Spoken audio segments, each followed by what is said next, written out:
अल्लाह ने हमें पाकिस्तान को इंडस्ट्रियल पावर बनने के लिए नहीं, गज़वाए हिंद लड़ने के लिए बनाया है।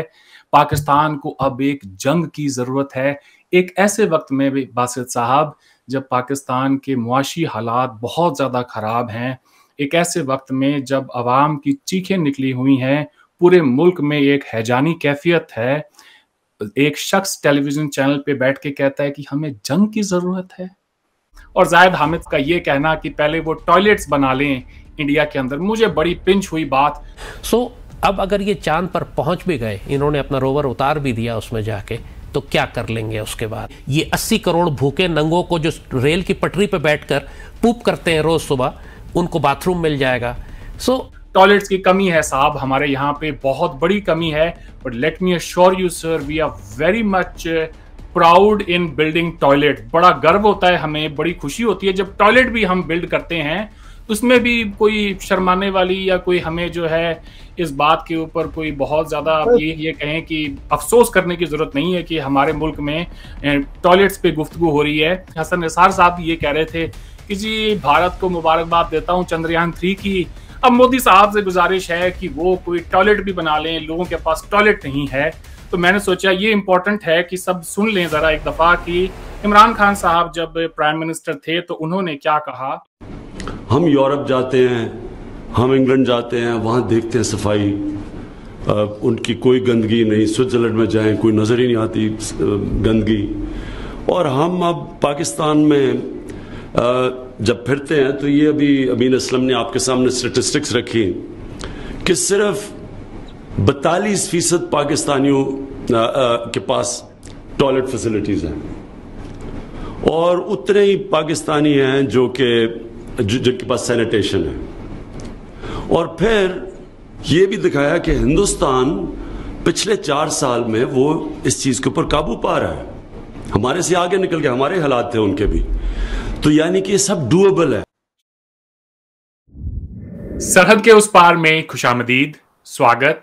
दोस्तों, आज के इस खास प्रोग्राम में हमारे मेहमान हैं पाकिस्तान के फॉर्मर एम्बेसडर अब्दुल बासित साहब। ये पाकिस्तान के जर्मनी और भारत में सफ़ीर रहे। बासित साहब का अपना एक यूट्यूब चैनल है, उसके साथ साथ पिछले कुछ महीनों से मेन स्ट्रीम मीडिया पे भी डिसाइफर विद अब्दुल बासित के नाम से ABN न्यूज़ पे बासित साहब का प्रोग्राम आ रहा है। मैं बड़ा शौक से इनका प्रोग्राम देखता हूँ। आज बासित साहब से गुफ्तगू करेंगे भारत में अभी हाल ही में मुकम्मल हुए G20 समिट के ऊपर। बासित साहब, आपका प्रोग्राम में खैर मकदम है। बिस्मिल्लाहिर्रहमानिर्रहीम। बहुत शुक्रिया मुझे अपने शो में लेने का। I am honoured, thank you very much. Thank you Basit साहब। पाकिस्तान के अंदर G20 समिट को कैसे देखा गया? मैंने कुछ अंग्रेजी अखबार में तो कुछ आर्टिकल्स देखे, लेकिन मेन स्ट्रीम मीडिया पर यह खबर जो है बिल्कुल गायब रही। क्या वजह है? मुझे नहीं मालूम, लेकिन प्रिंट मीडिया में भी खबरें आती रहीं और प्रिंट मीडिया तो भरा पड़ा है। और अगर आप सोशल मीडिया की बात करें तो उसमें भी बहुत लोग अपने कमेंट्स भी दे रहे हैं।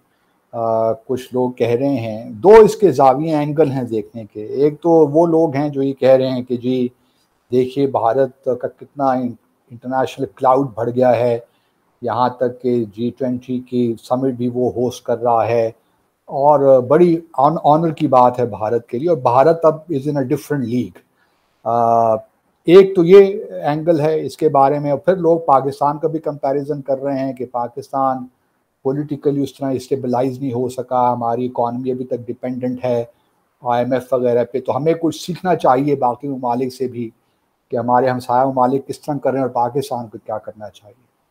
दूसरा नुक्ता नज़र ये भी है सामने कि जी ठीक है G20 का मेंबर है और भी 20-19 ममालिक G20 के मेंबर्स हैं, और ये एक एनुअल समिट होती है। पिछले साल इंडोनेशिया में थी, इस साल भारत में इंडिया में होगी, अगले साल ब्राज़ील में हो जाएगी, तो कोई बड़ी बात नहीं है। ये अलग बात है कि भारत इस वक्त इकनॉमिकली उसने अपने आप को अच्छी तरीके से पोजीशन कर लिया है और उसमें यकीनन भारत के लोगों को उस पर फ़ख्र करना चाहिए मेरे ख्याल में। जी, आपका ज़ाती ओपिनियन क्या है? बहुत सारे लोग इस उम्मीद में थे कि इस दौर में कि जब यूक्रेन में एक जंग हो रही है, रूस और चीन के जो प्रेसिडेंट हैं वो भारत नहीं आए हैं, वेस्ट के साथ उनका एक कॉन्फ्लिक्ट है। ऐसे में कितना मुश्किल होगा इंडिया के लिए कोई जॉइंट स्टेटमेंट लेना, कोई डिक्लेरेशन हासिल करना। आखिरकार न्यू दिल्ली डिक्लेरेशन भी साइन हो ही गया। How surprised you were sir? ये मैं देखिए, सिर्फ एक ही बुनियादी नुक्ता था। अगर आप बाली डिक्लेरेशन को देखिए, G20 का पिछले साल का, और न्यू दिल्ली डिक्लेरेशन देखिए, तो बुनियादी तौर पे तो सारी वही बातें हैं। जहाँ पे एक बात मुख्तलिफ है वो यूक्रेन पे जो पैराग्राफ है वो मुख्तलिफ है। अगर आप पिछला बाली का डिक्लेरेशन में, तो उसमें बड़ी सख्त लैंग्वेज, बल्कि वहाँ उस डिक्लेरेशन में रिफ़र किया गया है UNGA की जो रेजोल्यूशन है यूक्रेन पे, जिस पे 140 ममालिक ने उसके हक़ में वोट दिए। भारत और पाकिस्तान ने उससे एब्सटेन किया। तो इस वक्त अगर आप दिल्ली का डिक्लेरेशन में देखिए, तो उसमें जो है उसका जो रेफरेंस है उस रेजोल्यूशन का जो बाली डिक्लेरेशन में है, उसको निकाल दिया गया। उसके बाद तो ये बड़ा एनोडाइन सा एक पैराग्राफ है। अच्छा, मुझे कभी भी शक नहीं था कि डिक्लेरेशन इशू नहीं होगा। डिप्लोमेसी में हमेशा देखिए गुंजाइश रहती है, स्पेस रहती है गिव एंड टेक की। और चूंकि प्रेसिडेंट पुतिन वहाँ मौजूद नहीं थे, सर्गेई लावरोव मौजूद थे, और वो जो एक कंडेमनेशन की बात थी वो निकल गई, तो फिर मेरे ख्याल में रशिया ने भी एक लिहाज से अकोमोडेट किया। फिर ये भी देखिए कि उस पुराने डिक्लेरेशन में जो वर्ड था वॉर अगेंस्ट यूक्रेन, और इसमें है वॉर इन यूक्रेन, तो इससे भी न्यूआंस में बड़ा फर्क पड़ जाता है। तो अगर दोनों साइड्स ने कंप्रोमाइज किया है, which is good, I believe, इसमें हमें तो कोई प्रॉब्लम नहीं है। जी बिल्कुल, आप ठीक कह रहे हैं। मैं भारत की कामयाबी इस हद तक समझता हूं कि एक डिक्लेरेशन ले पाना और वेस्ट को भी नाराज ना करना, और अपने जो पार्टनर्स हैं रशिया के अंदर बैठे हुए उनको भी नाराज नहीं किया, ये तो एक विन विन सिचुएशन है। इसी को तो डिप्लोमेसी कहते हैं। आप तो खुद एक डिप्लोमेट रहे हैं, इससे अच्छी बात और क्या हो सकती है कि जी कोई नाराज ना हो और सब खुश होकर चले जाएं। देखिए, अब डिपेंड करता है कि how you interpret things. Sometimes it happens के बहुत से मल्टीलैटरल सिस्टम में, इंटरगवर्नमेंटल ऑर्गेनाइजेशन लाइक G20, बहुत से ममालिक चीज़ों पे एग्री तो कर जाते हैं, लेकिन वो उसको अपने हिसाब से इंटरप्रेट करते हैं। मिसाल के तौर पर अगर आप रशिया को ले लिए, तो वो तो इस तरह इंटरप्रेट करेंगे कि क्राइमिया तो हमेशा से रूस का ही हिस्सा था, वो हमने 1954 में दे दिया था यूक्रेन को, हमने वो वापस ले लिया, वो तो सारी रशियन पॉपुलेशन है। तो it all depends, but I am glad Indian actually चूंकि होस्ट था, उस पर ज़्यादा जिम्मेदारी थी, इसमें कोई शक नहीं है, बीइंग द होस्ट। और उन्होंने एक पैराग्राफ भी दिया नया, which on which everybody agreed. सो अच्छी बात है, हमें तो इससे कोई, क्योंकि हमारे तो रशिया से भी अच्छे ताल्लुकात हैं जिस तरह भारत के हैं, तो हमें तो कोई प्रॉब्लम नहीं है इस डिक्लेरेशन से, ना हमें कोई डायरेक्टली अफेक्ट कर रहा है ये declaration. Absolutely. India, middle east और यूरोप के इकोनॉमिक कॉरिडोर को आप कैसे देखते हैं? कितना बड़ा ये एक इनिशिएटिव है जिसके ऊपर एक तरह से तमाम ममालिक के अंदर एक सहमति बनी है? देखिए, पहले मैं सहारन एक बुनियादी बात कर लूँ इससे पहले कि मैं आपके सवाल का बराह रास्त जवाब दूँ। मेरी नज़र में दुनिया, और आप भी जानते ही हैं कि दुनिया बड़ी तेज़ी के साथ तब्दील हो रही है, और मुझे लग रहा है कि आने वाले वक्तों में शायद G20 का उस तरह रोल न रहे जो अब हमें नज़र आता है। G20 मुझे लग रहा है, मैं मुमकिन है कि गलत हूँ, लेकिन 5-10 ईयर्स डाउन द रोड आप देखेंगे कि G20 वुड बिकम इररेलेवेंट। और उसकी बुनियादी वजह यह है कि इसका कोई प्रॉपर मैकेनिज्म इस इंटरगवर्नमेंटल ऑर्गेनाइजेशन का नहीं है। अभी तक इसका सेक्रेटेरिएट भी हम नहीं बना सके, तो इस वजह से इसकी जो वो अहमियत नहीं है in comparison to other organization like SCO वगैरह की जो ऑर्गेनाइजेशन है, जिनका प्रॉपर एक सेक्रेटेरिएट है, हेडक्वार्टर्स है, हमें मालूम है किस तरह बात आगे बढ़ती है। तो ये जहाँ तक कॉरिडोर्स की बात है, जहाँ तक मेरी मालूमात हैं, इसलिए अभी तक कोई फिजिबिलिटी रिपोर्ट भी नहीं बनी। और ये एक लिहाज से ऑप्टिक्स के लिए तो अच्छा है, लेकिन जब सब्सटेंस में आएंगे, जब कोई फिजिबिलिटी रिपोर्ट बन जाएगी, कितना इस पर खर्चा आएगा, कितने साल का ये प्रोजेक्ट है, फिर हम बात करेंगे। लेकिन Pakistan has always been for connectivity. हमने तो हमेशा यही कहा है कि रीजनल इकोनॉमिक इंटीग्रेशन भी होनी चाहिए, कनेक्टिविटी होनी चाहिए। अब ये देखना है कि आया फ्यूचर में ये जो international north south transport corridor है जो रशिया से लेकर इंडिया आना है उसका क्या होगा, आया उस पर एम्फेसिस रहेगा और या कि इसको सेपरेटली परस्यू करेंगे। तो बहुत से अभी इफ्स एंड बट्स हैं। तो I would not like to jump the gun at this point in time. मुमकिन है कि ये आगे ना चल सके, मुमकिन है कि ये चल जाए, आई वुड नॉट नो, क्योंकि अभी तक हमने इसकी फिजिबिलिटी रिपोर्ट कोई नहीं देखी। जी, इसमें तो कोई शक नहीं है कि अभी तो ये एक इब्तदाई शक्ल में है। आगे आने वाले वक्त में देखेंगे कि क्या होता है। बहरहाल एक अंडरस्टैंडिंग डेवलप होना और उसके ऊपर कोई एग्रीमेंट साइन होना ही मैं समझता हूं कि एक इनिशियल स्टेज के अंदर ही there is something to celebrate, कुछ तो उसमें बात है। जहां तक एग्रीमेंट्स की आपने बात की तो हिंदुस्तान और सऊदी अरेबिया के दरमियान 8 एग्रीमेंट साइन हुए हैं और 2 डजन के करीब एमओयूज सऊदी लेड कंपनीज और इंडियन कंपनीज के दरमियान साइन हुए हैं। $100 बिलियन की इन्वेस्टमेंट हिंदुस्तान के अंदर आएगी। इसे आप कैसे इंटरप्रेट करते हैं? देखिए, जहाँ तक सऊदी अरब और इंडिया के ताल्लुकात की बात है, हम हमेशा यही कहते हैं कि दो तरफा ताल्लुकात हर मुल्क के अपने अपने हैं। लेकिन ये ज़रूर है कि दो तरफा ताल्लुकात किसी तीसरे मुल्क के लिए ख़तरा ना बने। जहाँ तक सऊदी अरब का ताल्लुक है, हमारे पाकिस्तान और सऊदी अरब के हमेशा से बहुत ही बरादराना ताल्लुकात रहे, जैसे कि आप खुद भी जानते हैं। बहुत ही इमोशनल गहरा ताल्लुक है। इमोशनल भी है, फिर एक रिलीजियस का भी है मामला, और ट्रेडिशनली भी हम कुछ थोड़ी बहुत सिक्योरिटी गारंटीज भी देते रहे हैं सऊदी अरब को माजी में। तो हम खुद भी अपने लिए अपॉर्चुनिटीज देख रहे हैं। तो ये विन विन सिचुएशन है, जिसने आपने बिल्कुल बजा फरमाया। डिप्लोमेसी नाम ही इसी का है। हमें कोई प्रॉब्लम नहीं होना चाहिए सऊदी अरब और इंडिया के ताल्लुकात में, क्योंकि हमारे अपने ताल्लुकात भी बड़े सब्सटैंटिव हैं। वहाँ से उनके यहाँ हमारे यहाँ भी इन्वेस्टमेंट आ रही है। हम भी चाहते हैं कि जो मोहम्मद बिन सलमान का 2030 विजन है उससे पाकिस्तान भी फ़ायदा उठाए, इस पर भी बातचीत हो रही है। तो हमारे भी एक लिहाज से बहुत सी निगोशिएशंस चल रही हैं। सऊदी अरब इन्वेस्टमेंट यहाँ भी आ रही है। तो हम पाकिस्तान एक हवाले से हमारे जो ताल्लुकात हैं बहुत ज़्यादा हिस्टोरिकल हैं, और इस वजह से मैं ज़ाती तौर पे नहीं समझता कि पाकिस्तान को खतरा होना चाहिए। लेकिन ये ज़रूर है कि Pakistan needs to double down, step up its diplomatic initiatives, ताकि जो है हमारी जो स्पेस है वो हमारी कम ना हो। एज एन आउटसाइडर मैं इसको इस तरह से देखता हूं कि सऊदी और पाकिस्तान का जो रिश्ता है वो जज्बात का, मजहब का रिश्ता है, वेयरएज भारत के साथ सब्सटेंस का रिश्ता है। उसके अंदर जो है ऑन पेपर बहुत सारी डील्स साइन भी होती हैं और उनके ऊपर काम भी होता है, और बहुत बड़ा ट्रेडिंग पार्टनर भी है सऊदी अरेबिया हिंदुस्तान का। अभी हाल ही में पाकिस्तान के आर्मी चीफ आसिम मुनीर साहब ने ये बात कही थी कि $25 बिलियन के करीब सऊदी लेड इन्वेस्टमेंट पाकिस्तान में आएगी। कुछ उसकी तफसीलात अगर आपके पास हो तो प्लीज शेयर करें, किन सेक्टर्स के अंदर वो इन्वेस्ट करना चाह रहे हैं पाकिस्तान में? पहले तो अभी तक तो देखकर लग रहा है कि एग्रीकल्चर सेक्टर के अंदर ही ज्यादातर। जी हाँ, हमने एक स्ट्रेटेजिक बनाई है इन्वेस्टमेंट फैसिलिटेशन काउंसिल, जिसने हमारा टारगेट यही है कि हम जो गल्फ कंट्रीज के साथ हैं उनके साथ ख़ास तौर पे ज़रूरी शोबे में, एग्रीकल्चर में और एग्रो बेस्ड इंडस्ट्रीज़ में उनके साथ ताउन करें। और इस पर बहुत से पॉजिटिव सिग्नल्स मिल रहे हैं और टॉक्स चल रही हैं। दूसरा, आपको याद होगा कि सऊदी अरब ने पिछले 3-4 साल पहले रिफाइनरी एक बनाने का ऐलान किया था, जिसमें $10 बिलियन वहाँ पे भी इन्वेस्टमेंट करने का उनका इरादा है। तो obviously these are big projects, जिसमें आपने शुरू में कहा इन चीज़ों को इवॉल्व होते होते, शेप लेते थे टाइम लगता है।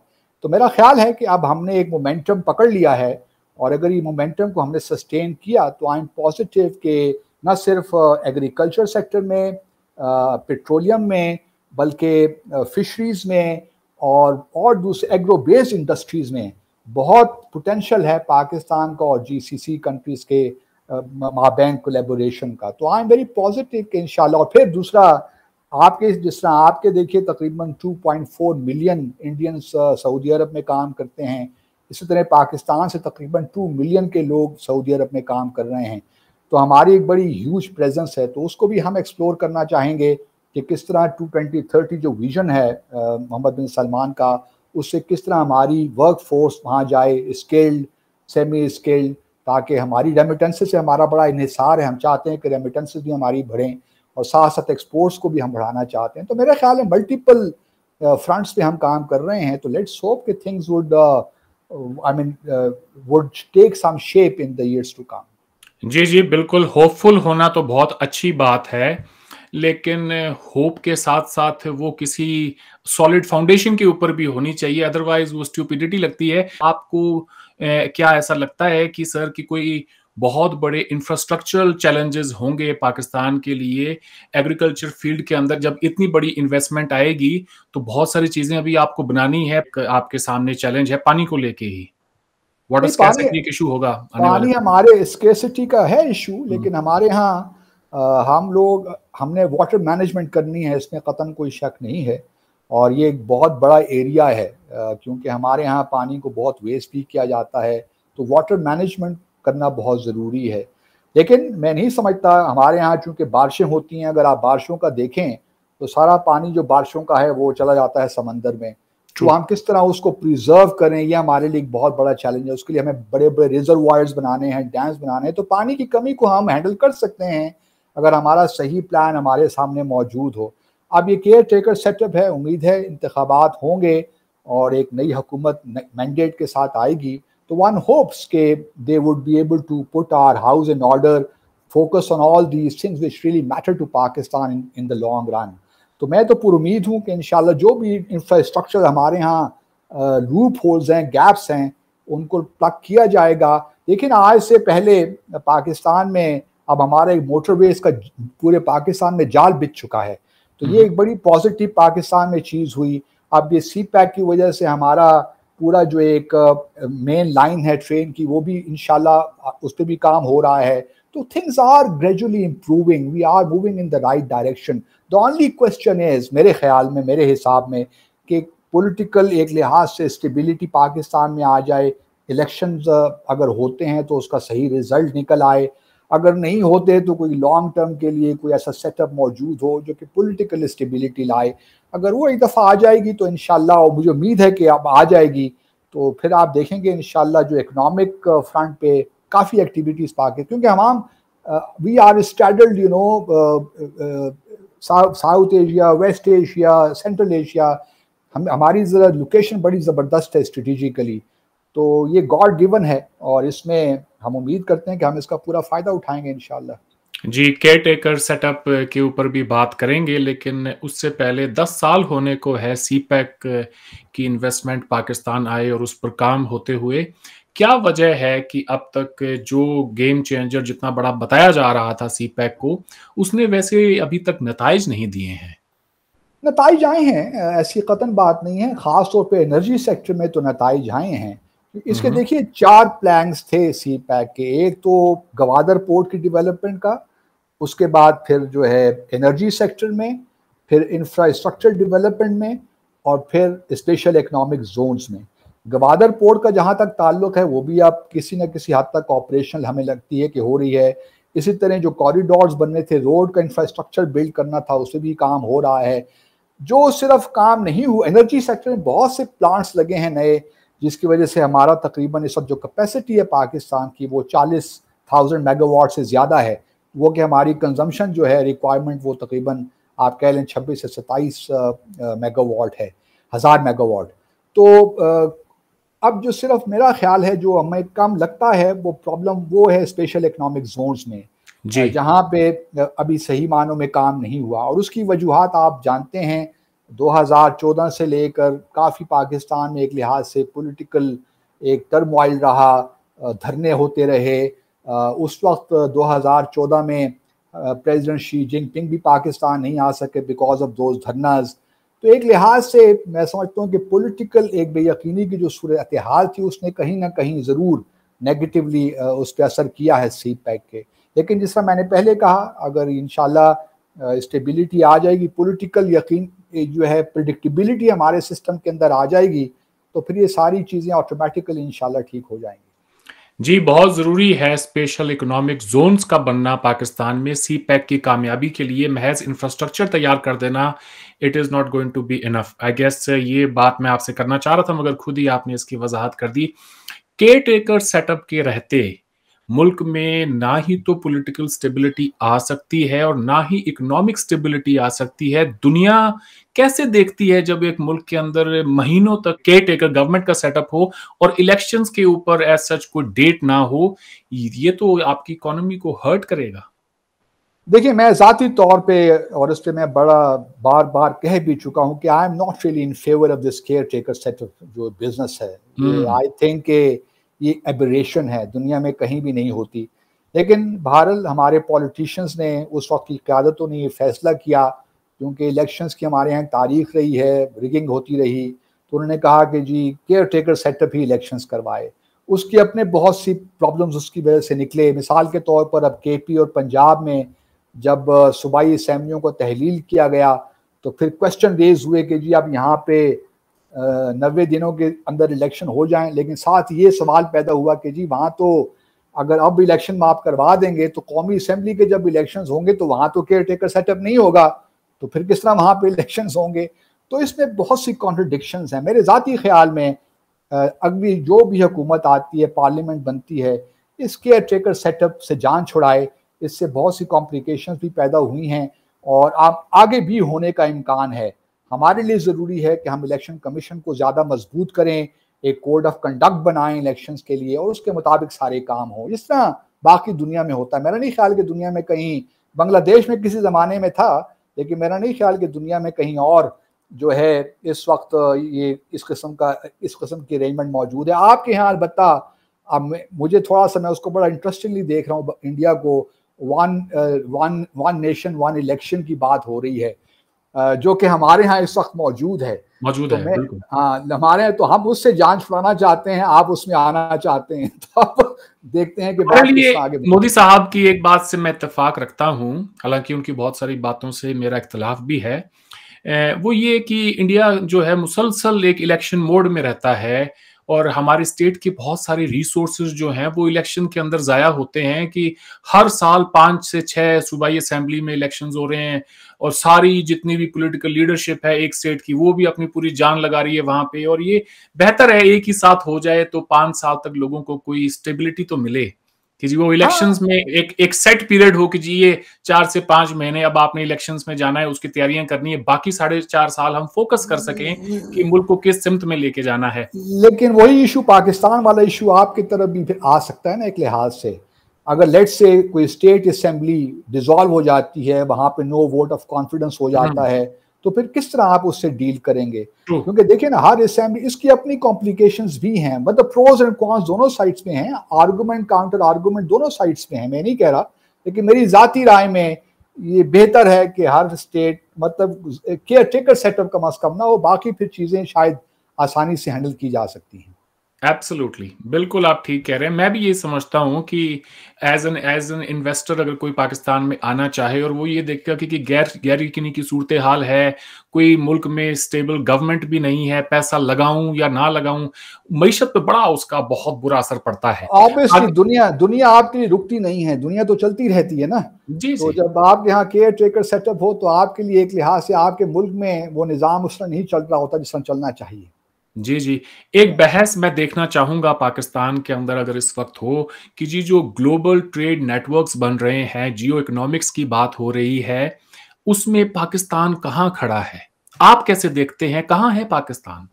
देखिए, पाकिस्तान, हम इकोनॉमिक कोऑपरेशन ऑर्गेनाइजेशन की जो 10 मेंबर रीजनल, हमारा सेंट्रल पाकिस्तान, अफगानिस्तान और central Asian Republic, Iran, Turkey, हम उसके मेंबर भी हैं। वो एक इनिशिएटिव है। फिर ऑब्वियसली हम शंघाई कोऑपरेशन ऑर्गेनाइजेशन के इंडिया की तरह हम भी मेंबर हैं। हमारे लिए, मैं समझता हूँ, और चूँकि सार्क का बिल्कुल डिसफंक्शनल हो चुकी है, उसकी हम बात नहीं करते, उसकी वजूहात आप भी जानते हैं, मैं भी जानता हूँ, उस पर हमें जाना चाहिए। अब मेरा ख्याल यही है कि हमें अब थोड़ा सा एक तो अपने वेस्ट की तरफ तवज्जो देनी है और हमें बायलैटरली फोकस करना। जिस मिसाल के तौर पर जिस तरह ये स्पेशल स्ट्रेटेजिक फैसिलिटेशन काउंसिल बनी है, इन्वेस्टमेंट काउंसिल, SIFC, जो कि गल्फ कंट्रीज पे फोकस कर रही है, तो हमें इन इनिशिएटिव्स पे अब जाना है, रादर देन कि हमें ये शौक पैदा हो कि हम G20 के मेंबर बने या बड़े बड़े ग्रुप्स हैं उनके मेंबर बने। हमें फोकस करना है बायलैटरल रिलेशंस में, कोशिशें करनी है। जिस तरह मिसाल के तौर पर पिछले दिनों उज़्बेकिस्तान के प्रेसिडेंट ने एक प्रपोजल पेश की, rail link between Uzbekistan, Afghanistan and Pakistan. हमारे लिए ये इनिशिएटिव बड़ा इंपॉर्टेंट है। मिसाल के तौर पर हमारे आजकल भी तकरीबन 18 से 20 कार्गो कंटेनर्स रशिया में हर रोज़ पहुंचते हैं। तो हमारे लिए ये इनिशिएटिव ज़्यादा इंपॉर्टेंट है, मैं समझता हूँ, वेस्टर्न साइड पे। फिर ईस्टर्न साइड पे चूंकि हमारे प्रॉब्लम्स हैं भारत के साथ, सार्क उस तरह एक्टिव नहीं हो सकती, तो हमें फोकस यही करना चाहिए कि अपना फोकस है वो बायलैटरल रखें ममालिक के साथ, और कोशिश करिए कि जो सी पैक है उसको पाए तकमील तक पहुँचाएँ, उसमें मज़ीद अपॉर्चुनिटीज़ निकालें दूसरे ममालिक के लिए, ख़ास तौर पर टर्की, ईरान, सऊदी अरब, वो उसमें शामिल हों। और किसी तरह से अफगानिस्तान में अगर स्टेबिलिटी आती है तो हमारे लिए तो फिर बहुत सी राहें खुल जाएंगी। तो मैं तो इस तरह ही देखता हूँ कि हमारी डिप्लोमेसी का फोकस जो होना चाहिए वो दो तरफा बायलैटरल रिलेशंस में होना चाहिए, और वेस्टर्न साइड पे हमारा फोकस ज़्यादा होना चाहिए। जो ये लैंडलॉर्ड कंट्रीज हैं, हमारे लिए बहुत बड़ी अपॉर्चुनिटी है अगर हम सही तरीके से इसको एक्सप्लॉइट करें। डिप्लोमेसी में तो कोशिश ये होनी चाहिए कि अपने घोड़ों को हर डायरेक्शन के अंदर दौड़ाया जाए, सबसे ताल्लुकात अच्छे बनाए जाएं। ये पाकिस्तान की जो पुरानी पॉलिसी है कि जी हमें जीसीसी कंट्रीज की तरफ देखना है, हमें चाइना की तरफ देखना है, आपको ऐसा नहीं लगता कि G20 का भी पाकिस्तान को मेंबर होना चाहिए? क्यों नहीं होना चाहिए? अगर 8 करोड़ का टर्की G20 का मेंबर हो सकता है तो 25 करोड़ के मुल्क की आबादी वाला पाकिस्तान भी G20 का मेंबर बनना चाहिए। नहीं, हो सकता है, इसमें कोई शक नहीं है। और देखिए, अगर ये G20 रेलिवेंट रही in the years to come, तो अगर पाकिस्तान की इकोनॉमी ने अगर ग्रो किया जो उसे करना चाहिए, तो कोई बईद नहीं है कि हम भी मेंबर हो जाएं। लेकिन इस वक्त हम हो नहीं सकते, let's be honest about it, क्योंकि हमारी इकोनॉमी अभी उस लेवल तक नहीं पहुंची जहां पे हम उस डायरेक्शन की तरफ तो जा सकते हैं। नहीं, उस तरफ जा रहे हैं। एज एन जब मैं देखता हूं बांग्लादेश को एज एन ऑब्जर्वर कंट्री के तौर पे, शेख हसीना वाजिद जब दिल्ली में होती हैं, तो as someone who is a well wisher of Pakistan के लिए हमदर्दी रखने वाले शख्स के तौर पे मुझे बड़ी तकलीफ भी होती है कि जब मैं पाकिस्तान की वहां नुमाइंदगी नहीं देखता हूं। नहीं, आप जानते हैं ज़ाहरन, आपका बहुत शुक्रिया, लेकिन क्वेश्चन वही है कि पाकिस्तान जो इंडिया के ताल्लुकात हैं उसमें बहुत इश्यूज हैं, और जब तक वो रिजॉल्व नहीं होते, मेरा नहीं ख्याल कि दो ममालिक we are in a position to build bridges of mutual trust. वो एक गैप है, अभी तक हमारे यहाँ रहेगा। इसी वजह से आप देखिए ना, इंडिया भी सार्क पे फोकस नहीं कर रहा। उसने भी पाकिस्तान को एक लिहाज से रेलिवेंट करने की कोशिश की सार्क के अंदर, और उसका भी फोकस जो है सब रीजनल ग्रुप्स में है, लाइक BBIN है या बिम्स्टेक है, उस किस्म की ऑर्गेनाइजेशन, सब रीजनल ऑर्गेनाइजेशंस पे है। घोड़े तो हम हर तरह दौड़ा सकते हैं, लेकिन घोड़े ये बेकाबू ना हो जाएं, ये भी बड़ा ज़रूरी होता है डिप्लोमेसी में। और वो कोई किसी मकसद के तहत घोड़े दौड़ाने चाहिए, ये ना हो कि वो वाइल्ड घोड़े हों और बस जंगल में घूमते फिरते रहें और कोई नतीजा ना निकले। डिप्लोमेसी में हमेशा you need to determine your destination, और डेस्टिनेशन आपको पता हो तो फिर you can always give and take, make compromises. और यही डिप्लोमेसी का मेरे ख्याल में आर्ट भी है। और हमें ये कतई नहीं कह रहा कि हम कोशिश ना करें इस तरफ, लेकिन हमारा एम्फेसिस, चूँकि हमें मालूम है कि हमने क्या, हमारे रिजल्ट क्या निकलेंगे इस तरफ, तो हमें थोड़ा बहुत एंथुजियाज्म जो है वो थोड़ा इस तरफ कर लेना चाहिए फोकस फ़िलहाल। और हमें अपने घर के अंदर भी देखना चाहिए, जो हमारे मसाइल हैं उनको भी हल करना चाहिए, जो हर मुल्क को करने चाहिए बाय द वे। तो ये एक बुनियादी चीज़ है, वरना we would like to have very good relation with Sri Lanka, हमारे हैं भी ऑलरेडी। तो मेरा कहने का मकसद ये था कि बायलैटरली आप फोकस करें, तमाम दुनिया में फोकस करें, रादर देन परसुइंग और चेजिंग वाइल्ड गूस चेज में ना हम फंस जाएं कि G20 के मेंबर नहीं है तो नहीं है। बहुत से 180 ममालिक या 170 ममालिक नहीं है। Hammers are not going to fall for Pakistan. जी, इसमें कोई शक नहीं है कि मैं इतना कुछ बुरा नहीं होगा अगर आप G20 के मेंबर नहीं भी बनते हैं, लेकिन अच्छा हो सकता है अगर आप जितने भी ग्लोबल ट्रेड नेटवर्क्स हैं उनका हिस्सा बने, तो उन मुल्कों के साथ एंगेज करें। पाकिस्तान के प्राइम मिनिस्टर्स की मैं विजिट देख रहा था कुछ दिन पहले, स्टार्टिंग फ्रॉम इमरान खान से लेके शहबाज शरीफ तक। सो अपार्ट फ्रॉम की जो चिले जी UN के जो एनुअल समिट होता है उसके साइडलाइंस पे अमेरिका चले गए, वो या सऊदी अरेबिया चले गए, कुछ और मुस्लिम ममालिक के पाकिस्तान के प्राइम मिनिस्टर्स ने कहीं भी यूरोप के किसी मेजर कंट्री में कोई टूर नहीं किया है, ना ही दुनिया भर के जितने भी कोई हेड ऑफ द स्टेट्स हैं वो पाकिस्तान आए हैं पिछले कुछ सालों के अंदर। क्या वजह है? क्या आपको ऐसा नहीं लगता कि पाकिस्तान आइसोलेशन का शिकार हो रहा है धीरे-धीरे? नॉट एट ऑल सारिन, मैं तो समझता हूँ कि पिछले दौर में काफ़ी विजिट्स हुए हैं, बल्कि हमारे जो फॉर्मर वज़ीर आज़म हैं वो तो ऑफिशियल विजिट पे गए थे यूनाइटेड स्टेट्स। प्रेसिडेंट ट्रंप के साथ बड़ी ज़बरदस्त उनकी व्हाइट हाउस में मीटिंग हुई थी, और हमारे प्राइम मिनिस्टर तो बहुत घूमे यूएन साइडलाइंस पे मुलाकात हुई है ज्यादातर। अमेरिका चले, यूएस एक बहुत बड़ा पार्टनर है। मैं बात मैं बात कर रहा हूं कि मैं बात कर रहा हूं कि यूरोप के अंदर बहुत सारे ममालिक हैं, उसके बाद कनाडा है, ऑस्ट्रेलिया है, बहुत सारी कंट्रीज हैं। क्या वजह है कि हम इन मुल्कों के प्राइम मिनिस्टर्स या प्रेसिडेंट्स को पाकिस्तान में नहीं देखते हैं और पाकिस्तान के प्राइम मिनिस्टर्स को भी वहां नहीं देखते हैं? मुझे कोई एक बड़ी विजिट बताएं, स्टेट विजिट, जो पाकिस्तान के अभी पिछले कुछ सालों में होस्ट की हो। देखिए, हमने ओआईसी का एक्स्ट्राऑर्डिनरी काउंसिल, ठीक है, ओआईसी का हमने ओआईसी का आपने कहा आपने कहा बायलैटरल एंगेजमेंट्स हमें करनी है, तो bilateral state visit. President Xi Jinping Pakistan आए थे स्टेट विजिट पे। 7 साल हो गए सर उसको तो। नहीं, अभी रिसेंटली आए थे, अपने पिछले दिनों, अपने पिछले सालों में। और उसके बाद जो है और भी बहुत से, मुझे अभी इस वक्त 2015 में नहीं आए थे? 2015 में, जी हाँ। हाँ जी, तो 8 साल हो गए हैं जी। हाँ, तो उस मतलब ये बुनियादी, फिर कोविड का जमाना आ गया, आप जानते हैं, पेंडेमिक आ गया, इसीलिए बहुत सी मीटिंग्स वर्चुअल भी हुई, बल्कि एससीओ की 15 एंड 2020 के दरमियान, अपार्ट फ्रॉम शी जिनपिंग। उसके अलावा फिर पेंडेमिक बीच में कोविड-19 आ गया, बल्कि आपको याद होगा कि जो एससीओ की मीटिंग इंडिया चेयर कर रहा था वो भी वर्चुअली हो सकी, उसमें भी लोग नहीं आए।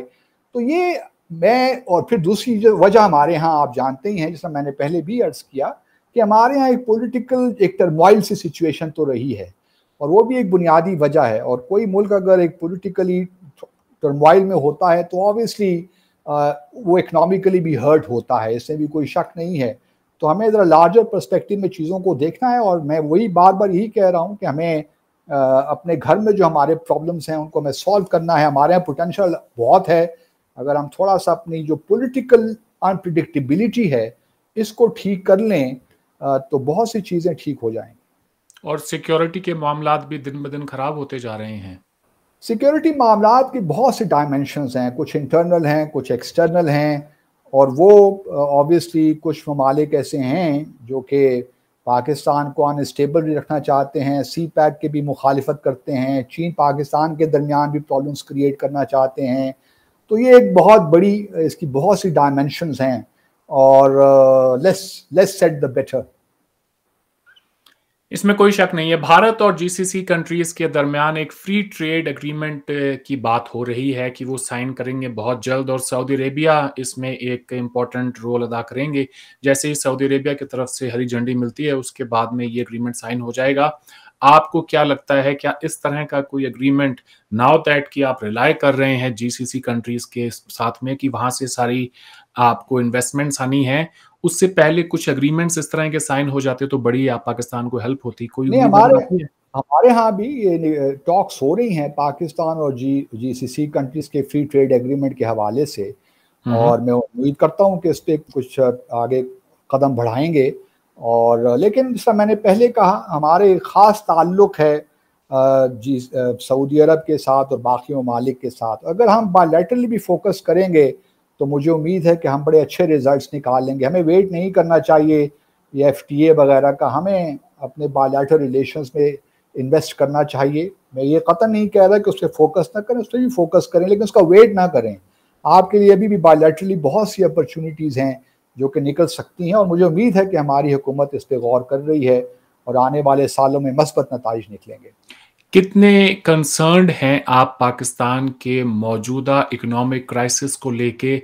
सड़कों पर जब एहतजाज कर रहे हैं लोग आके बाहर, अभी ताजिरों ने एक प्रोटेस्ट किया, जमात इस्लामी ने कॉल दी थी, और फिर हम देख रहे हैं लोग बिजली के बिल भी आके जला रहे हैं। 5,000 रुपए कमाने वाला शख्स जो है, किसी के यहाँ दिहाड़ी मजदूरी करता है, उसका भी 10-12 हज़ार रुपए का बिल आया है। How concerned are you? सब कंसर्न हैं। इस हमारे केयर टेकर वज़ीर आज़म ने भी कहा, वो भी कंसर्न हैं, हम सब कंसर्न हैं, क्योंकि ये माजी की मिसमैनेजमेंट है। जो IPPs के साथ हमने एग्रीमेंट्स किए वो बिल्कुल वन साइडेड थे। मिसाल के तौर पर आपके व्यूअर्स को मैं बताता चलूँ कि अगर वो 100 मेगावाट 100 मेगावाट बिजली पैदा कर रहे हैं और पाकिस्तान गवर्नमेंट उनसे अगर ले रही है 40 मेगावाट, लेकिन वो पेमेंट 100 की करनी पड़ेगी, तो कैपेसिटी पे जो हमने एग्रीमेंट्स किए हैं वो सारे मैं समझता हूँ कि दे वर सफ्यूज्ड विद और रिप्लीट विद एबरेशंस और एनॉमलीज। उसका हम खमियाजा आज भुगत रहे हैं। कुछ 94 के एग्रीमेंट्स हैं जो अब होपफुली 23 या 24 अगले साल तक ख़त्म हो जाएंगे, लेकिन उसके बाद फिर हमने मजीद एग्रीमेंट्स भी किए 2015 ऑनवर्ड्स, उसमें भी इसी किस्म की प्रोविजंस रखी गई। तो ये हमने मिसमैनेज किया है बुनियादी तौर पर। सारा बोझ गरीब आवाम के ऊपर ही क्यों? वापडा के जो एम्प्लॉइज हैं 3 करोड़ यूनिट बिजली सालाना उनको फ्री दी जाती है, उनसे कोई पैसे वसूलने की बात क्यों नहीं करता?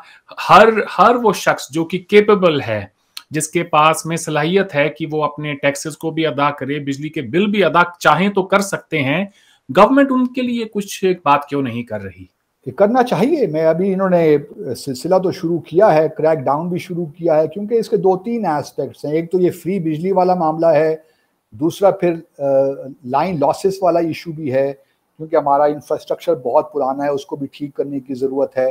फिर थेफ्ट है, पिलफरेज भी बहुत होती है, कुंडे लगे होते हैं, ये सिस्टम भी है। तो ये सारे सिस्टम को ठीक करना, एनर्जी सेक्टर में इश्यूज तो पाकिस्तान में हैं, इसमें कोई शक नहीं है। और मैं उम्मीद करता हूं कि इस हुकूमत ने इवन केयर टेकर सेटअप है, लेकिन इन्होंने एक दिखाया है strong will to move against those who are doing all these illegal things. तो लेट्स होप कि जब तक इनके पास वक्त है ये कुछ ना कुछ डिलीवर कर लेंगे इस एरिया में।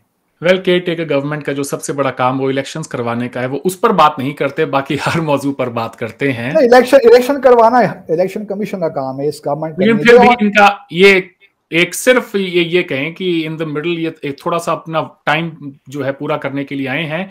मुल्क के असली जो मसाइल हैं वो तो जो गवर्नमेंट्स इलेक्टेड रिप्रेजेंटेटिव्स हैं उन्होंने ही हल करने होंगे। उनके पास मैंडेट है, इनके पास क्या मैंडेट है?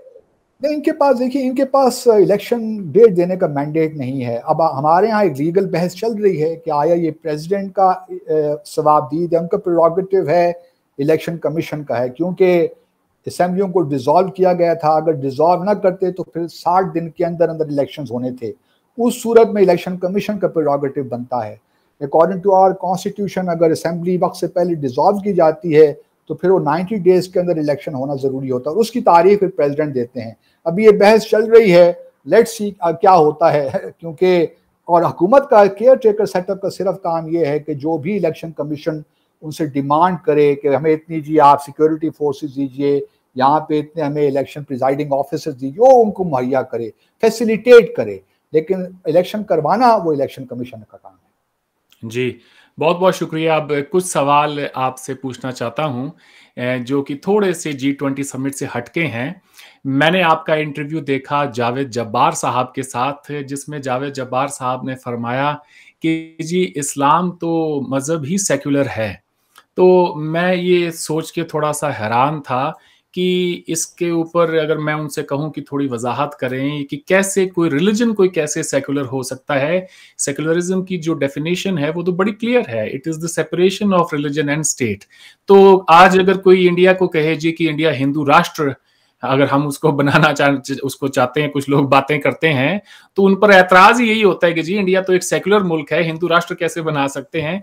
तो ये तो तय हुआ कि रिलीजन कोई भी हो वो सेक्युलर हो ही नहीं सकता। तो जावेद जब्बार साहब की इस बात से आप कितना इत्तेफाक रखते हैं?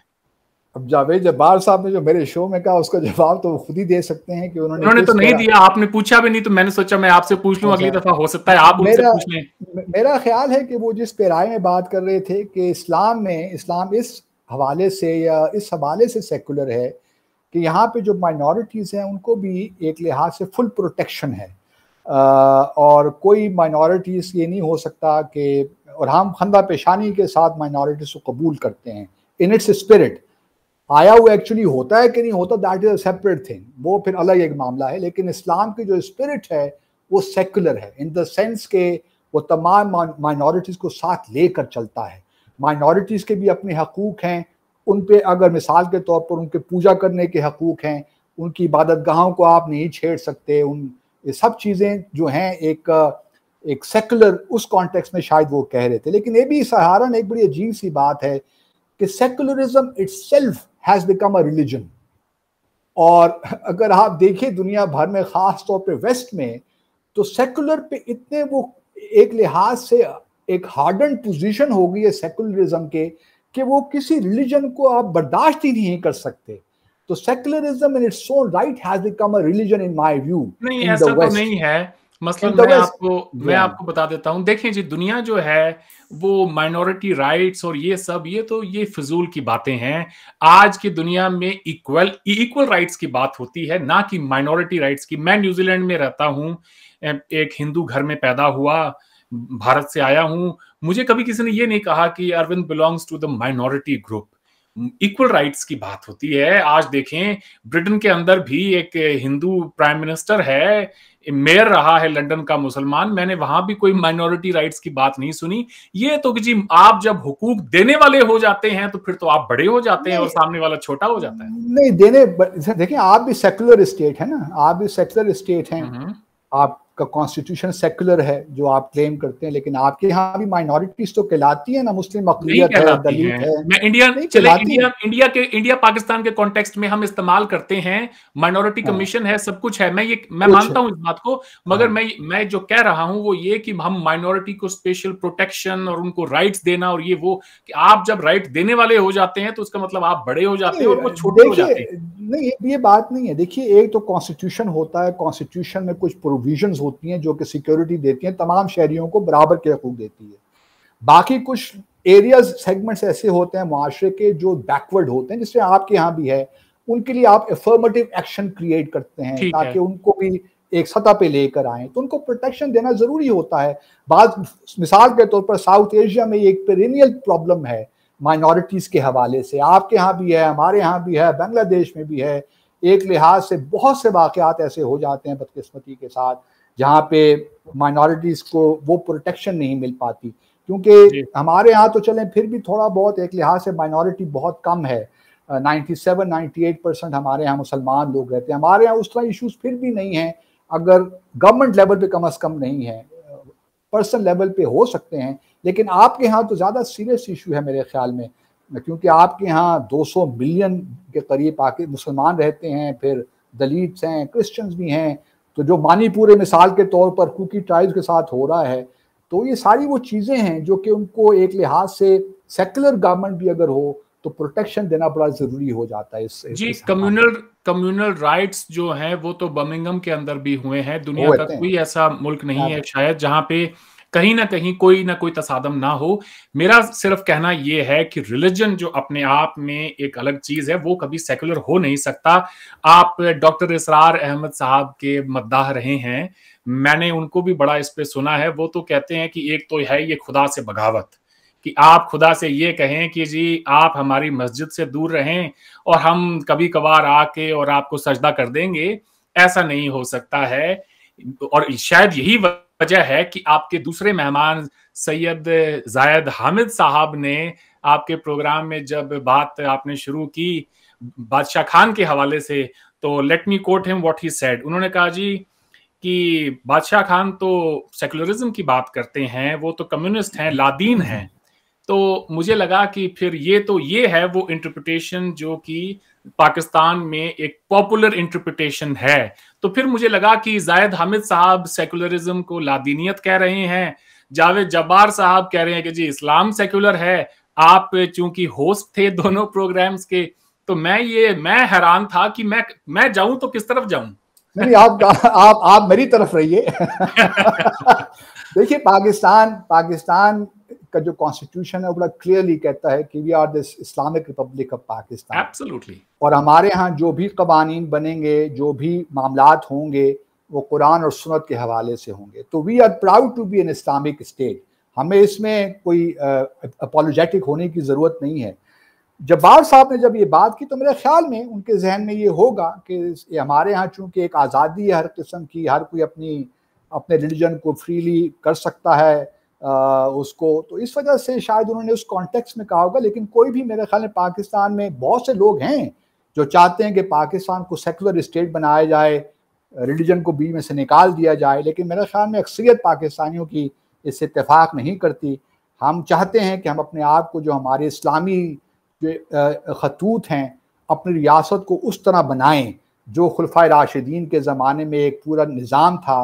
वो चलिए वो कबायली ज़माने थे, अब उसमें ऑब्वियसली बहुत सी तब्दीलियाँ हमें करनी पड़ेंगी, उसको हम उस तरह तो यहाँ पे नाफिज नहीं कर सकते। आजकल मॉडर्न ज़माना है, मुख्तलिफ रिक्वायरमेंट्स हैं, लेकिन बहरहाल ये है कि हम अपने यहाँ इक्वालिटी पैदा करें, जस्टिस पैदा करें, और ये बुनियादी तौर पे चीज़ें हैं इस्लाम की। देखिए, इस्लाम अगर पढ़ें आप तो, और अब पुरानी तारीख का मुताला करें तो इस्लाम इज़ एन ओपन रिलीजन। इसमें तमाम चीज़ों को की गुंजाइश है, एडेप्टेबिलिटी बहुत ज़्यादा है, और कोई मुज़ायका नहीं है कि अगर हम अपने आप को, जो मैं समझता हूँ कि मैं बिल्कुल एग्री करता हूँ उस इंटरप्रिटेशन से कि इस्लाम को इस्लामिक रिपब्लिक ऑफ पाकिस्तान ही होना चाहिए। जी, आपकी मर्जी है, जैसा चाहें वैसे बनाएं, मेरा तो ये कंसर्न है ही नहीं। अगर चंद्रयान 3 फेल हो जाता तो जायद हामिद साहब हमें रुसवा कर देते तो कोई बात भी नहीं थी। ऐसा कैसे हो सकता है कि चांद पर पहुंचने के बाद भी जायद हामिद साहब ने हमें रुसवा कर दिया है जनाब? अब मैं क्या कह सकता हूँ, उनका ख्याल है कि ये सारा ढकोसला है, और कोई कामयाबी नहीं हुई। लेकिन बहरहाल ये बातें तो चलती रहती हैं, मैं अब इसके बारे में क्या कहूँ। नहीं, अगर आप पहुंच गए तो फिर आपको कोई खदशा नहीं होना चाहिए रुसवाई का। हमें कोई खदशा नहीं है। इनफैक्ट वो ये कह रहे थे कि जी कोई कंफर्मेशन नहीं आई है, तो मैंने सोचा कि थोड़ा सा आपके हवाले से मैं थोड़ी सी गुफ्तगू कर लूं कि नासा का जो LRO ऑर्बिटर स्पेस एयरक्राफ्ट है, उसने अभी कुछ दिन पहले ही, एक हफ्ते पहले तकरीबन, फोटोज जारी की हैं चंद्रयान 3 की लैंडिंग साइट की। और उसी के ही एक स्पोक्स पर्सन हैं, बिल नेल्सन, एडमिनिस्ट्रेटर हैं नासा के, उन्होंने इसरो को कांग्रेचुलेट किया है चंद्रयान 3 के सक्सेसफुल मिशन के लिए। यूरोपियन स्पेस एजेंसी ने भी किया है। What would it take to convince a man like Zaid Hamid? नहीं, why you guys are so much concerned about him? Government of Pakistan did congratulate the Indian government on this achievement. तो हुकूमत पाकिस्तान ने तो officially formally आपको मुबारकबाद दी है, इसमें कोई शक नहीं है। लेकिन उनका ओपिनियन मैटर करता है, जैसा कि उन्होंने खुद कहा जी कि भारत में उनके चाहने वाले लाखों हैं। आप इंटरव्यू कर रहे थे जायद हामिद साहब का, तो मुझे बड़ी हैरानी हुई जी। वो ये भी कह रहे थे कि अल्लाह ने हमें पाकिस्तान को इंडस्ट्रियल पावर बनने के लिए नहीं, गजवाए हिंद लड़ने के लिए बनाया है। पाकिस्तान को अब एक जंग की जरूरत है। एक ऐसे वक्त में भी बासित साहब, जब पाकिस्तान के मुआशी हालात बहुत ज़्यादा ख़राब हैं, एक ऐसे वक्त में जब अवाम की चीखें निकली हुई हैं, पूरे मुल्क में एक हैजानी कैफियत है, एक शख्स टेलीविजन चैनल पे बैठ के कहता है कि हमें जंग की ज़रूरत है। I feel so sad. मेरी आंखों में उस वक्त आंसू आ गए उस बात पे। चंद्रयान 3 की बात पे तो मुझे हंसी आई, इससे ज़्यादा कुछ नहीं। लेकिन जब उन्होंने ये कहा ना मुझे जंग की ज़रूरत है, तो मैंने सोचा कि काश कभी उनसे मुलाकात होगी तो मैं उनसे पूछूंगा कि हालात देखें कौम के। मैंने आज तक कभी जायद हामिद साहब को पाकिस्तान की तरक्की, पाकिस्तान की खुशहाली, यहाँ के अवाम के लिए कोई अच्छी नेक ख्वाहिशात का इजहार करते हुए कभी नहीं देखा। जंगो जदल की बातें करते हुए सुना है, बर्बादी, खून खराबे, इन्हीं चीजों के बारे में बात करते हुए सुना है। आप तो माशाल्लाह एक सीनियर डिप्लोमेट रहे हैं, दुनिया भर के अंदर आपने ट्रेवल किया है। जब हम देखते हैं जायद हामिद साहब को इस तरह की बात करते हुए, यकीन माने पाकिस्तान के गरीब आवाम जो हैं, इस पूरे खित्ते के गरीब आवाम, भले ही वो पाकिस्तान से हों या भारत से हों, मुझे तो उनके बारे में, मैं समझता हूं कि मैं उन लोगों की आवाज हूं। मैं अपने आप को दिल से ये मानता हूं कि मैं जो भी प्रोग्राम करूं, कैमरे के सामने बैठ के जब कभी भी बात करूं, तो इस बात का ख्याल हमेशा रखूं कि मेरी किसी बात से उन लोगों का जो कि लाइन में सबसे पीछे खड़े हुए हैं, उनका कोई नुकसान ना हो जाए।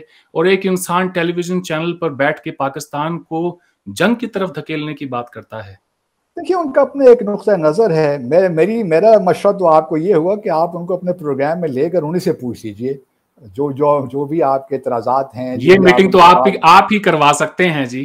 चलिए मैं करवा दूंगा, आप फिक्र न करें, आप बता दीजिए, मैं उनसे रिक्वेस्ट कर लूंगा। वो आप रिक्वेस्ट मानते हैं कि नहीं मानते वो तो उन पे मुनहसर है, लेकिन बेहतर यही होगा कि आप उनको अपने शो में ले लें और वो आपके तमाम जितने भी आपके इतराज़ात हैं, सवालात हैं, मेरे ख्याल में वो आपको सही जवाब दे देंगे, एटलीस्ट अपने नुक्ता नज़र से जो भी मुनासिब समझते हैं। आपको क्या लगता है कि इस वक्त क्या पाकिस्तान को जंग की जरूरत है? देखिए जंग की तो किसी को भी ज़रूरत नहीं है। मैं नहीं समझता कि हमें जंग की ज़रूरत है, किसी को भी ज़रूरत नहीं है, ना आपको है ना हमको है। और हम कोशिश यही करते हैं कि तमाम मामलात पीसफुली रिज़ॉल्व हो जाएं। हमारी कोशिश यही है और रही है हमेशा से, आगे भी हमेशा हमारी कोशिश यही रहेगी। लेकिन ऑब्वियसली अगर पाकिस्तान की सॉवरेंटी को, हमारी टेरिटोरियल इंटेग्रिटी को कोई ज़ख्म पहुँचाने की कोशिश करेगा और बालाकोट जैसे इवेंट करने की कोशिश करेगा, तो फिर ऑब्वियसली चीज़ें एस्केलेट भी हो सकती हैं, चीज़ें can get out of control. तो इसलिए उन ऐसी चीज़ों से इज्तनाब करना चाहिए जिससे टेंशन मज़ीद बढ़े, क्योंकि हमारे यहाँ एक लिहाज से एक इम्प्रेशन पाया जाता है कि अगले साल भारत में इलेक्शंस होने जा रहे हैं, फिर एक फॉल्स फ्लैग ऑपरेशन होगा। बल्कि अभी मैं देख रहा था एक फॉर्मर चीफ मिनिस्टर गुजरात के, उनकी एक वीडियो क्लिप आई है किस तरह गोधरा और गुजरात में जो मैसेकर हुआ उसको किस तरह फॉल्स फ्लैग किया गया, आपके ही गुजरात के foreign minister, chief minister farmer. तो मैं ये कहना चाहता हूं कि पॉलिटिकल राइवलरी के चलते लोग बहुत कुछ कहते हैं। मैं इज्तनाब करना चाहिए। मैं इतना कह सकता हूं कि जो 2019 में हुआ, आप किसी हिंदुस्तानी से बात करेंगे तो वो यही कहेंगे कि जी हमारे मुल्क में एक बहुत बड़ा दहशतगर्द हमला हुआ जिसकी जड़ें पाकिस्तान से थीं, हमने कार्रवाई की, पाकिस्तान ने फिर एक कार्रवाई की। ठीक है, वो एस्केलेट नहीं हुआ, बहुत अच्छी बात है, होना भी नहीं चाहिए था। लेकिन आपकी बात से एक तासुर ये भी मिलता है कि भारत जानबूझकर हमारे ऊपर एक के बाद एक जंगें मुसल्लत कर रहा है, इसलिए ये जंग भी होकर ही रहेगी, ऐसा है नहीं। देखिए मैं बहैसियत साबिक सफारतकार के साथ ये ज़रूर समझता हूँ कि पाकिस्तान और भारत के दरमियान कुछ बड़े इंटरेस्टिंग कॉन्फिडेंस बिल्डिंग मेजर्स हुए थे, और एक उसमें था 2006 में दोनों ममालिक ने एग्री किया था anti terrorism, joint anti terrorism mechanism पे। मैं चूँकि उस वक्त भारत ही में था जब पठानकोट का वाक़या हुआ या उड़ी का वाक़या हुआ, तो हमने फौरी तौर पे भारत से ख़ास तौर पे हमने कहा कि जी आइए उस मैकेनिज्म को इन्वोक करते हैं, जॉइंट इन्वेस्टिगेशन कर लेते हैं। इसी तरह पुलवामा का वाक़या हुआ तब भी हमने यही कहा, लेकिन भारत की तरफ से हमें कभी कोई मस्बत जवाब इस मामले में नहीं मिला। तो आप समझते हैं बहुत बड़ा मिसट्रस्ट है, डिस्ट्रस्ट है दोनों मुल्कों के? डेफिनेटली है, बहुत बड़ा मिसट्रस्ट है। और जब तक ये फिल नहीं होता, जब तक ये किसी तौर नहीं बढ़ता, मैं नहीं समझता कि पाकिस्तान और भारत के ताल्लुकात कभी भी अच्छे ताल्लुकात हो सकते हैं, क्योंकि अच्छे ताल्लुकात बाहमी एतमाद की बुनियाद पे बिल्ड होते हैं। आप अच्छे ताल्लुकात जो है कमज़ोर बुनियादों पे बिल्ड नहीं कर सकते। उसके लिए ज़रूरी है कि जितने हमारे एतमाद के जो अगर रिश्ते बहाल हमने करने हैं, तो उसके लिए ज़रूरी है कि जो हमारे प्रॉब्लम्स हैं, इश्यूज़ हैं, डिस्प्यूट्स हैं, उनको हम रिजॉल्व करें, ताकि हम ये ना हो कि हम एक कदम आगे लें फिर 2 कदम पीछे चले जाएं, जिस तरह माजी में होता रहा है। तो अब हम एक मुस्तकिल मिजाजी के साथ आगे चलें ताकि आपको भी फ़ायदा हो और हमें भी फ़ायदा हो। ये बात आपकी बिल्कुल सही है, लेकिन एज एन आउटसाइडर जब मैं देखता हूँ यही मिसट्रस्ट मुझे पाकिस्तान के अंदर भी दिखाई देता है, आपके सिविल मिलिट्री रिलेशंस के अंदर भी। तो क्या वजह है कि पाकिस्तान की जब बात इंटरनली हो तो वहां भी एक मिसट्रस्ट है बहुत बड़ा, बात एक्सटर्नल की हो वहां भी एक बहुत बड़ा मिसट्रस्ट है? आपको ये नहीं लगता कि प्रॉब्लम पाकिस्तान के अंदर भी है? मैं तो देखिए जो प्रॉब्लम्स हैं मैं तो उससे कभी इनकार नहीं कर सकता। हर मुल्क के अपने अपने प्रॉब्लम्स हैं, कौन सा मुल्क है जो प्रॉब्लम्स से बगैर है? इतना इंटरनल जितना मिसट्रस्ट शायद पाकिस्तान में है फौजी और सिविल क़यादत के बीच में, उतना शायद आपको कहीं दुनिया में नहीं मिलता।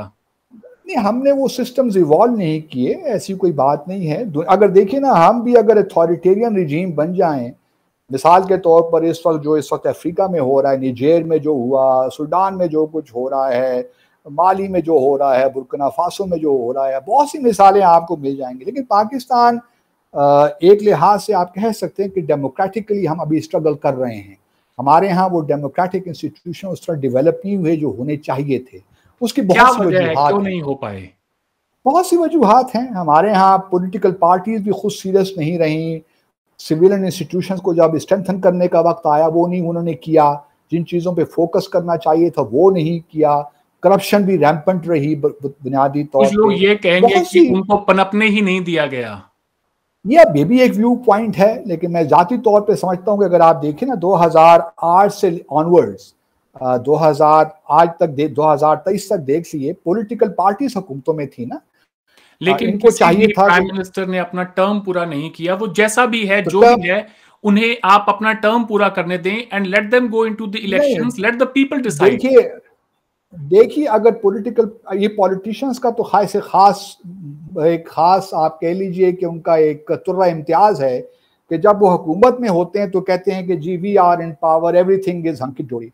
जो ही पावर से निकलते हैं तो फिर वो ब्लेम करना शुरू कर देते हैं कि हम पावर नहीं, हमें तो कोई इख्तियार ही नहीं था।